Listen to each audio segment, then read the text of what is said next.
पाहुणे असो किंवा घरातले, त्यांच्यासाठी जर तुम्ही असं मटण बनवलं ना, तर त्यांना अगदी हॉटेलमधून भाजी आणली की काय असंच वाटेल. इतकी भारी भाजी तयार होते. कशी करायची आहे? चला तर बघूया. त्यासाठी थोड्याशा तेलामध्ये खडे मसाले आणि एक मोठ्या आकाराचा कांदा कट करून घालायचा. हलकासा परतून घ्यायचा. नंतर त्यामध्ये मटण घालायचं. इथे मी पाऊण किलो मटण घेतलेलं आहे. 4 ते 5 लोकांसाठी भाजी बनवत आहे. त्यासाठी त्यानंतर त्यामध्ये हळद, मीठ घालून फक्त मटण वाफळवून घ्यायचंय म्हणजे त्याचं पाणी सुटेपर्यंत.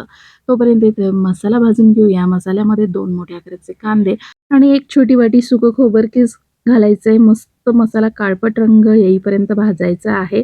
तेव्हाच तो भाजीला मस्त कट येणार आहे, नाही का? त्याचबरोबर 1 टेबलस्पून खसखस देखील थोड्याशा तेलामध्ये भाजून घेतलेली आहे.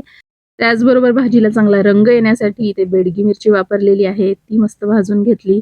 एक छोट्या आकाराचा टोमॅटो भाजून घेतलाय. त्याचबरोबर कोथिंबीर, लसूण आणि आलं घालून मस्त वाटण बारीक तयार करून घेतलंय. म्हणजेच मिक्सरच्या सहाय्याने वाटून घेतलंय. आता 4 ते 5 टेबलस्पून तेल गरम करून त्यामध्ये मसाला चांगला परतून घ्यायचा आणि नंतर कोरड्या मसाल्यामध्ये फक्त लाल तिखट आणि मटण मसाला घातलाय सुहानाचा. तुम्ही तुमचा घरगुती मसाला वापरू शकता.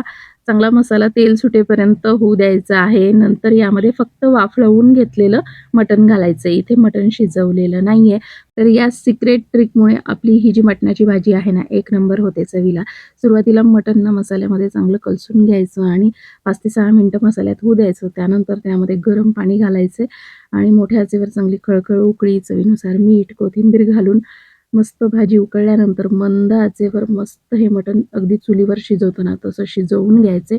1 घंटा लागला. पण अशा पद्धतीने जेव्हा मसाल्यामध्ये, रश्श्यामध्ये आपण मटण शिजवतो ना, त्यामुळे रश्श्यालाही मस्त चव येते आणि भाजीचे पीस पण खूप भारी लागतात चवीला. नेहमी आपण आधी मटण शिजवून नंतर त्याची भाजी बनवतो. पण एकदा तुम्ही अशा पद्धतीने मटण रस्सा करून पहा. नक्की सगळ्यांनाच आवडेल. कशी वाटली रेसिपी हे कमेंटमध्ये कळवा. आवडल्यास लाईक करा.